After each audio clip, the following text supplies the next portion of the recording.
Et Schengen, entre guillemets Schengen, ça me permet d'être invité aux Pays-Bas, monsieur, donner des conférences dans vos universités. Quand ils trouvent que mon cerveau est convenable, là, ils l'utilisent. Par contre, ils sont embêtés à l'idée d'avoir mon frère, qui n'est pas aussi diplômé que moi et qui pourrait avoir peut-être envie de travailler dans le bâtiment. Donc, vos pays deviennent schizophrènes.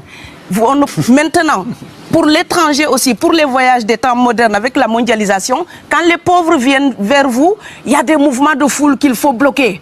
Mais quand vous, avec votre passeport et avec toutes les prétentions que cela donne, vous débarquez dans les pays du tiers-monde, là, vous êtes en terrain conquis. Donc, on voit les pauvres qui se déplacent, on ne voit pas les riches qui investissent dans nos pays. L'Afrique se développe à un taux entre 5 et 10%. Ce n'est plus de la progression, c'est de la surchauffe. Sauf que quand des pays du tiers-monde se développent et qu'ils n'ont pas les moyens, pour gérer tout ça, il faut une ingénierie, il faut une formation, il faut des populations pour installer une démocratie. Là, cette surchauffe-là, vous avez besoin qu'on reste dominé pour servir de débouché à l'industrie européenne. Alors, il faut arrêter l'hypocrisie. On sera riches ensemble ou on va se noyer tous ensemble. Là, je m'en voudrais de quitter ce plateau aujourd'hui sans parler de nos dirigeants africains. Je suis obligée d'en parler parce que dans mes livres, je parle toujours d'Europe et d'Afrique. Et je pense que personne ne quitte sa maison paternelle pour aller demander l'hébergement chez le père d'autrui quand on peut être bien chez soi.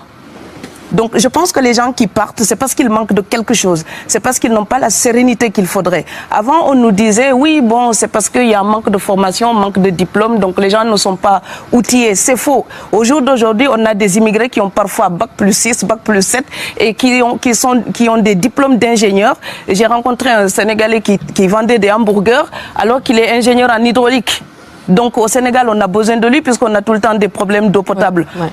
Donc nos pays là-bas, tant qu'ils ne donneront pas un espoir à la jeunesse, ils les verront partir. On ne peut pas former des générations entières.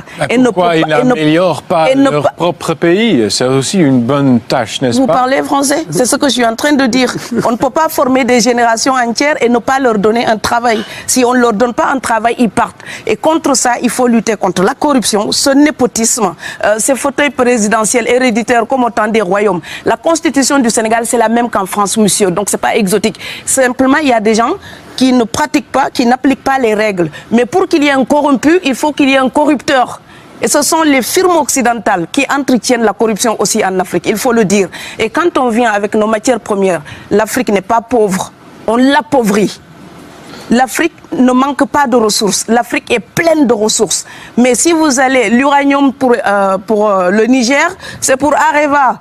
Le diamant qui est au Congo, c'est pour Amsterdam. Et donc, les gens, ils viennent, ils fixent le prix. Et parce qu'on n'a pas d'autre recours, on vous les vend. Et donc, nous, on s'appauvrit pendant que les firmes occidentales s'enrichissent. Ici, en France, quand je vais chez le boulanger, ce n'est pas moi qui fixe le prix de son pain. Je paye ce qu'il me demande. Les Européens, parce qu'ils ont la force de frappe de l'argent, quand ils arrivent, ils imposent les règles en Afrique.